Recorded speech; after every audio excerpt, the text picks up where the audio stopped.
সবসময় নায়িকা বলে জানতাম, নায়িকা থেকে আজকে কবি হয়ে গেল। সাম্প্রতিক সময়ে সাবেক মন্ত্রী ও আওয়ামী লীগের সাধারণ সম্পাদক ওবায়দুল কাদেরের সঙ্গে চিত্রনায়িকা জাহারা মিতুর ঘনিষ্ঠ সম্পর্ক নিয়ে চলছে জোর চর্চা। ওবায়দুল কাদেরকে ঘুম পাড়িয়ে দিয়ে আসতেন চলচ্চিত্র অভিনেত্রী জাহারা মিতু, এমন শিরোনামে একটি সংবাদ মাধ্যমে খবর প্রকাশ হয়েছে। তবে মিতুকে একাধিকবারই কাদেরের সঙ্গে দেখা গেছে, এমনকি তার প্রকাশিত বইয়ের মোড়ক উন্মোচন করতে পর্যন্ত এসেছিলেন এই নেতা। তারও আগে মিতুর প্রথম সিনেমার মহরতেও উপস্থিত ছিলেন কাদের। আগুন নামে সেই ছবির মাধ্যমেই নায়িকা বনে যান তিনি, তবে শেষ পর্যন্ত অফসাইটে নায়িকা হয়ে সন্তুষ্ট থাকতে হয় তাকে, যদিও তার বিলাসবহুল জীবনযাপন নিয়েও চলছে আলোচনা। ঘন ঘন বিদেশ সফর, 5 তারকা হোটেলে রাত যাপন সহ নানা বিষয় সামনে এসেছে। অনেকের মতে মিতুর গডফাদার ছিলেন কাদের, এমনকি কাদেরকে নিজের অভিভাবক হিসেবেও একাধিকবার স্বীকার করে নিয়েছেন এই উঠতি নায়িকা।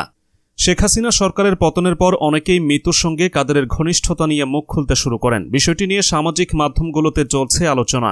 সম্প্রতি একটি সংবাদ মাধ্যমে বলা হয়েছে ওবায়দুল কাদেরের সঙ্গে ঘনিষ্ঠ সম্পর্ক ছিল মিতুর, এমনকি প্রায় রাতেই তাদের দেখা হতো। শুধু তাই নয়, ওবায়দুল কাদেরের সঙ্গে নিজের ছবি, ভিডিও এবং ঘনিষ্ঠতা দেখিয়ে অনেক কাজও বাগিয়ে নেওয়ার চেষ্টা করতেন তিনি। এই নেতার ছত্রছায়া থেকে বিভিন্ন প্রযোজকদের সঙ্গেও ঘনিষ্ঠ সম্পর্ক গড়ে তোলেন মিতু। সিনেমায় নিজের প্রভাব খাটাতে থাকেন, এমনকি প্রযোজকদের ব্ল্যাকমেইলিংয়ের অভিযোগও রয়েছে তার বিরুদ্ধে। এদিকে ওবায়দুল কাদেরের সঙ্গে নিজের এই সম্পর্কের বিষয়টি অস্বীকার করে ফেসবুকে এক দীর্ঘ পোস্ট দিয়েছেন মিতু।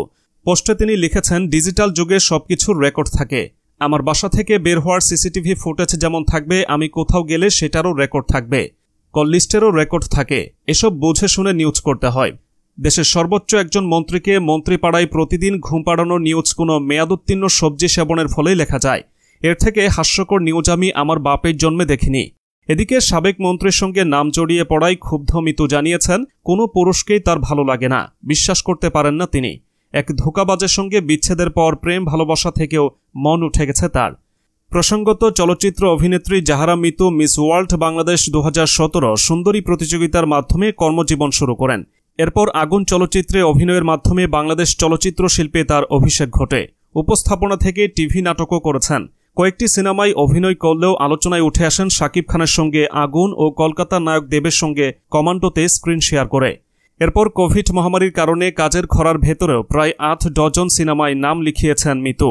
আর জয় সিনেমা বড় পর্দায় দেখা যাবে বিজয়ের মাসে। দেশের শাকিব ছাড়াও নায়ক বাপ্পি চৌধুরীর সঙ্গে জুটি বেঁধে কাজ করেছেন মিতু। সম্প্রতি একটি আন্তর্জাতিক সুন্দরী প্রতিযোগিতায় বিচারকের দায়িত্ব পেয়েছেন 2017 সালের মিস সুপার মডেল আসরের এই বিজয়ী।